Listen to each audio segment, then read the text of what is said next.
ओम नमः शिवाय, जय महाकाल। दोस्तों वट सावित्री के दिन कुछ खास उपाय करने से मनवांछित फल की प्राप्ति हो सकती है। वट सावित्री का व्रत जेठ अमावस्या को पड़ता है और इस दिन शनि जयंती भी है। साल 2023 में वट सावित्री 19 मई दिन शुक्रवार की रहेगी। इस दिन महिलाएं पति की लंबी आयु के लिए व्रत रखती हैं। इस दिन शनि जयंती भी पड़ रही है, जिसके कारण से इस शुभ योग में शनि देव और यमराज की पूजा करने से, खास उपाय करने से शनि देव और यमराज दोनों ही प्रसन्न होते हैं, दोनों की ही कृपा प्राप्त होती है। वट सावित्री व्रत का उपाय से अकाल मृत्यु का भय खत्म होता है, शनिदेव की कृपा से तरक्की होती है, शनि पीड़ा से राहत मिलती है। साथ ही जाने अनजाने वट सावित्री के व्रत में सुहागन महिलाएं कुछ गलतियां कर देती हैं, जिन गलतियों से हमें बचना चाहिए। तो चलिए जानते कौन से वो उपाय हैं और कौन सी गलतियां सुहागन महिलाओं को नहीं करनी चाहिए। यदि आप शनि दोष से पीड़ित हैं और शनि की कृपा पाना चाहते हैं तो वट सावित्री और शनि जयंती के अवसर पर आपको 2.5 किलो काले चने का दान करना है। यदि संभव नहीं है, आप 2.5 किलो काले चने का दान नहीं कर सकते हैं, तो आपको कम से कम 1.25 किलो काले चने का दान जरूर करना चाहिए। इसके अलावा 19 मई को शुक्रवार के दिन शाम के समय या सुबह के समय किसी भी सूने स्थान पर चले जाइए, मंदिर के पास चले जाइए, कहीं भी ऐसी जगह देख लीजिए जहाँ खाली जगह हो, वहां पर आपको एक पीपल का पौधा लगाना है। मंदिर में भी आप लगा सकते हैं। ऐसा करने से मनुष्य को कर्म फलदाता शनि की कृपा प्राप्त होती है। आपके यदि काम में रुकावट आती है शनि की वजह से, कुंडली में शनि दोष है, तो उन सब से आपको मुक्ति मिलती है। चलिए अब जानते हैं आज का दूसरा उपाय। इस उपाय को पुरुष कर सकते हैं। इस दिन वट सावित्री के दिन शनि जयंती पड़ रही है, तो ऐसे में पुरुषों को पीपल की कम से कम 108 परिक्रमा करनी चाहिए और महिलाएं जो वट सावित्री का व्रत रख रही हैं उनको बरगद के पेड़ की 108 परिक्रमा करनी चाहिए।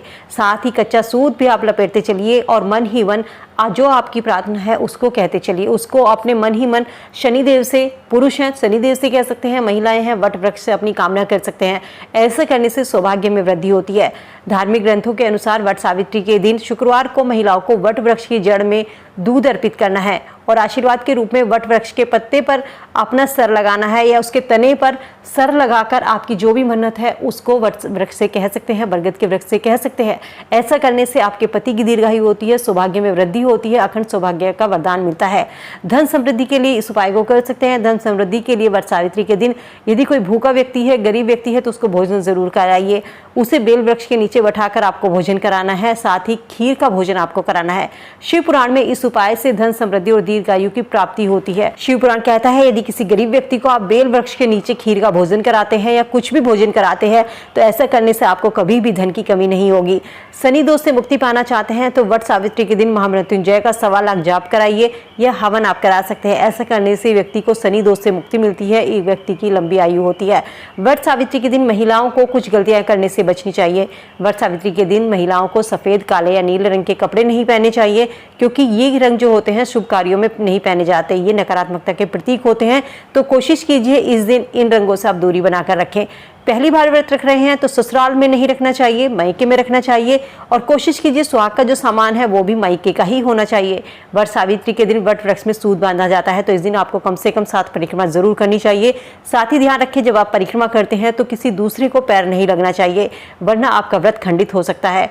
वट सावित्री के दिन गलती से भी व्रती महिलाओं को बरगद के पेड़ की टहनी नहीं तोड़नी चाहिए। किसी और से आप पेड़ की टहनी तोड़वा कर ला सकते हैं, क्योंकि बहुत सी महिलाएं होती हैं जो बरगद का पेड़ उनके घर के आसपास नहीं होता तो वो टहनी को तोड़कर अपने घर में ही पूजा कर लेती हैं गमले में लगा करके। तो कोशिश कीजिए आप किसी और से उस टहनी को तुड़वा कर मंगवा लीजिए। एक दिन पहले टहनी तुड़वा कर मंगवा सकते हैं। वट सावित्री के दिन कथा सुनना जरूरी होता है। इस दिन कथा को अधूरा नहीं छोड़ा जाता और जब कथा सुने तो आपके हाथ में चने जरूर होने चाहिए, भीगे चने हाथ में लेकर ही कथा सुननी चाहिए। और जब व्रत का पारण करते हैं तो इन चनों को चबाना नहीं चाहिए, इन चनों को आप सीधे सीधे खा सकते हैं, यानी कि पानी के साथ इनको निगल सकते हैं। इन चनों को चबाया नहीं जाता। इस दिन ना तो देर तक सोना चाहिए, ना ही मन में बुरे विचार लाने चाहिए। घर में यदि वट सावित्री का व्रत रखा है तो घर के दूसरे व्यक्ति को भी कोशिश कीजिए कि उन्हें भी आप सात्विक भोजन कराएं। तामसिक भोजन इस दिन परहेज करें। आप खुद भी तामसिक भोजन का सेवन आपको नहीं करना चाहिए। इसके अलावा व्रत का पारण आप बरगद की कोपल खाकर भी कर सकते हैं। इस दिन आपको श्रृंगार की वस्तु में लाल रंग का उपयोग जरूर करना चाहिए, क्योंकि लाल रंग को सुहाग का प्रतीक माना जाता है। ये व्रत सुहाग के लिए रखा जाता है, तो इस दिन संयमित व्यवहार रखना चाहिए। जीवन साथी के साथ वाद विवाद से बचना चाहिए। इस दिन किसी से झूठ नहीं बोलना चाहिए। मन ही मन किसी के प्रति घृणा द्वेष नहीं रखना चाहिए। तो ये छोटी छोटी सी उपाय या छोटी छोटी सी गलतियां इस दिन आपको नहीं करनी चाहिए। उम्मीद करती हूँ वीडियो में दी गई जानकारी आप सबके लिए यूजफुल होगी। वीडियो से आप लाभ जरूर उठाएंगे।